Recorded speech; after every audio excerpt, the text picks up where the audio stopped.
আসসালামু আলাইকুম। আপনারা কেমন আছেন?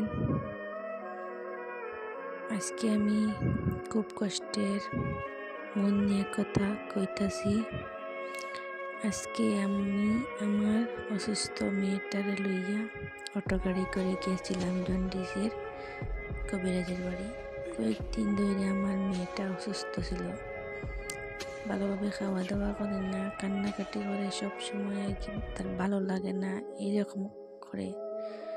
মা হিসেবে ডাক্তারের কাছেও লইয়া গেছি, কেউ বেমারটা একবারে কমেন না দেখিয়া বাদে বাচ্চাটারে লইয়া জন্ডিসের কবিরাজের এখানে গেলাম।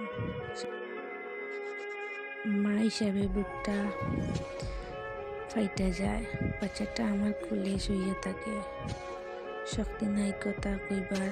সকাল থেকে আমার মনটা অস্থির আছিল, কি করবো, কি নিয়ে যাইমু। শেষে সিদ্ধান্ত নিলাম কবিরাজের কাছে যাব। তারপর আমি আমার মেয়েটারে কোলে লইয়া অটো গাড়িতে উঠলাম। অটো গাড়ি চলতেছে আর আমার মেয়েটা আমার বুকের লগে মাথা দিয়ে শুয়ে আছে। ওরা দেখে আমার চোখের পানি থামছে না। মনে হয়, আল্লাহ, আমার বাচ্চাটার এই কষ্ট কেন দিলাম।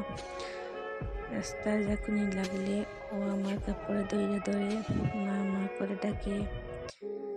এই ডেকে বুকটা চিরা যায়। মনে হয় আমার অসুখ হইলে ভালো আছিল, বাচ্চাটারে কেন দিল আল্লাহ। অটো গাড়িতে বৈশা আমি শুধু দোয়া পড়তেছিলাম, আল্লাহ তুমি আমার মেয়েটা ভালো করে দাও।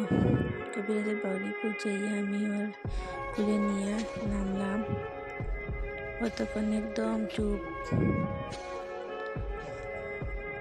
জন্ডিসের কবিরাজ। আমি ভিডিওটা করছি আপনারা দেখাইবার লাগিন কিরকম আমরা কবিরাজে জন্ডিসটা জারাইন। একটা সারাতে জল লইতে পাতি শামুকের মতো একটা দিয়া জারাইন, লগে ফু দিন, দেখবা কিরকম জারাইন। আপনারা ভিডিওটা দেখাইতে মরি। এই ভিডিওটা জন্ডিসের ভিডিওটা করলাম।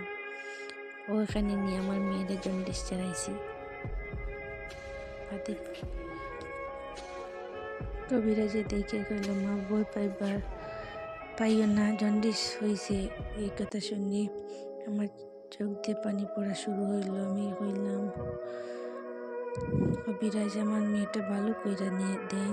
তিনি জন্ডিস চারাইলেন, শরীরের উপর দিয়ে নামাইলে কিছু ওষুধ দিল। কইল, নিয়ম কইরা খাওয়াইবেন, ভয় পাইবেন না। কিন্তু মার মন তো কি সহজে ভয় ছাড়ে। বাসায় ফিরার সময় আবার অটোগাড়িতে উঠলাম। মেয়েটারে আমার কোলে লইয়া সে ঘুমাই গেছে। সময় আমি ওর কপালে হাত ধরাইতেছিলাম আর মনে মনে কইছিলাম, আল্লাহ আমার জীবন নেন, আমার বাচ্চাটারে সুস্থ করুন। মার দোয়া নাকি ফেরত যায় না, এই আশায় বুক ধরে আছি। আজকে বাসায় এসে ওরে ওষুধ খাওয়াইছি, হালকা ভাত দিছি, ও একটু খাইছি। একটুতেই আমার চোখ পানি আইছে। আপনারা সবাই আমার মেয়েটার জন্য দোয়া করবেন। বাচ্চা অসুস্থ মানে মায়ের তো দুনিয়া অন্ধকার। আল্লাহর জন্য আমার মেয়েটা তাড়াতাড়ি সুস্থ করে দেন, এই দোয়া নিয়ে আপনারা সবাই মিলে আমার মেয়ের লাগে দোয়া করবা যেন তাড়াতাড়ি সুস্থ হইয়া যায়।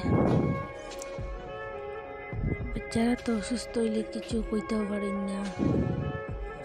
আমার বাচ্চার লাগে বেশি বেশি করে দোয়া করবা। আল্লাহ হাফিজ।